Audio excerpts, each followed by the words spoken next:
کیا نبی پاک صلی اللہ علیہ وسلم سے ایک نماز بھی رفع یدین کے بغیر ثابت نہیں ہے؟ یعنی سرکار نے ہر نماز رفع یدین کے ساتھ پڑھی ہے۔ یہ جب سے رفع یدین کا مسئلہ چھڑا ہے نا، تو تب سے یہ سوالات آ رہے ہیں۔ تو یہ رفع یدین کا مسئلہ کوئی اسلام و کفر کا مسئلہ نہیں ہے بھائی، لیکن میں آپ کو جواب دے دیتا ہوں۔ یہ پوچھتے ہیں نمازی تو میں انشاءاللہ آپ کو جواب دیتا ہوں، یہ جھوٹ ہے، بالکل ایسا کچھ بھی نہیں ہے۔ یعنی لوگوں کو دھوکہ دینے کی کوشش کی جاتی ہے کہ حضور علیہ السلام نے ایک نماز بھی بغیر رفع یدین کے نہیں پڑھی۔ کسی ایک حدیث سے ثابت نہیں ہے کہ سرکار علیہ الصلوۃ والسلام نے اپنی آخری عمر تک رفع یدین کیا۔ ایک حدیث بھی نہیں ہے ایسی کہ سرکار نے اپنی آخری عمر تک رفع یدین کیا۔ حضور مکے میں رفع یدین کرتے تھے، مدینے میں آیا آپ نے رفع یدین ترک فرما دیا۔ پہلے رفع یدین کرتے تھے، بعد میں آپ نے چھوڑ دیا۔ رفع یدین سمجھتے ہیں نا، ایک تو ہوتا ہے سب سے پہلے ہاتھ اٹھانا، اس کو بھی رفع یدین کہتے ہیں۔ لیکن جو لوگ رفع یدین سمجھتے ہیں وہ کیا ہے کہ رکوع میں جاتے رکوع سے اٹھتے، تو یہ سرکار پہلے کیا کرتے تھے، لیکن بعد میں سرکار علیہ الصلوۃ والسلام نے اس کو منع فرما دیا، ختم فرما دیا۔ اور کوئی اگر آپ یہ کہتا ہے کہ نہیں ایک نماز بھی حضور کی بغیر رفع یدین کے ثابت نہیں ہے، ہر نماز میں سرکار نے رفع یدین کیا، تو آپ اس سے بس اتنا پوچھ لینا کہ وہ کون سی حدیث ہے جس میں یہ لکھا ہو کہ سرکار نے اپنی آخری عمر تک جتنی نمازیں پڑھی ہیں سب رفع یدین کے ساتھ پڑھی ہیں۔ کوئی ہے ہی نہیں حدیث۔ اگر ایسا ہوتا تو آپ بتائیں، جامع ترمذی میں 257 حدیث ہے عبداللہ بن مسعود کی، وہ کہتے ہیں میں تمہیں رسول اللہ کی نماز پڑھ کر دکھاؤں؟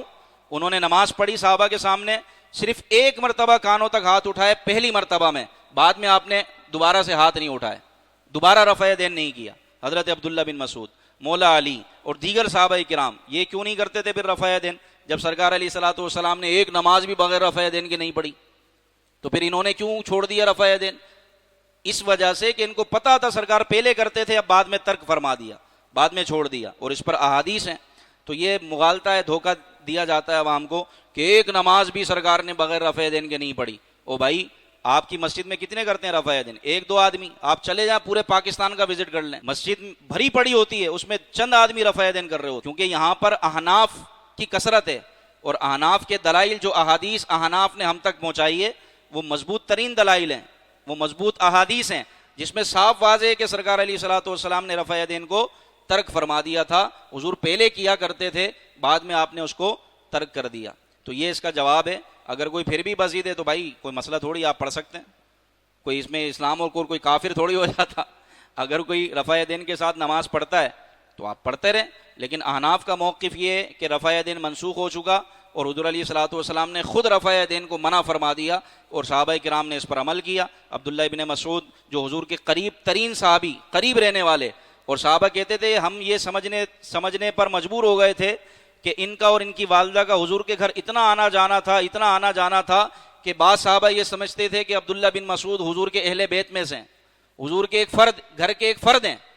وہ فرماتے ہیں صحابہ کرام کو کہ میں تمہیں رسول اللہ کی نماز پڑھ کے دکھاتا ہوں، اور آپ نے پڑھ کر دکھائی، اور پہلی مرتبہ آپ نے تکبیر کے لیے ہاتھ اٹھائے، پھر دوبارہ سے ہاتھ نہیں اٹھائے۔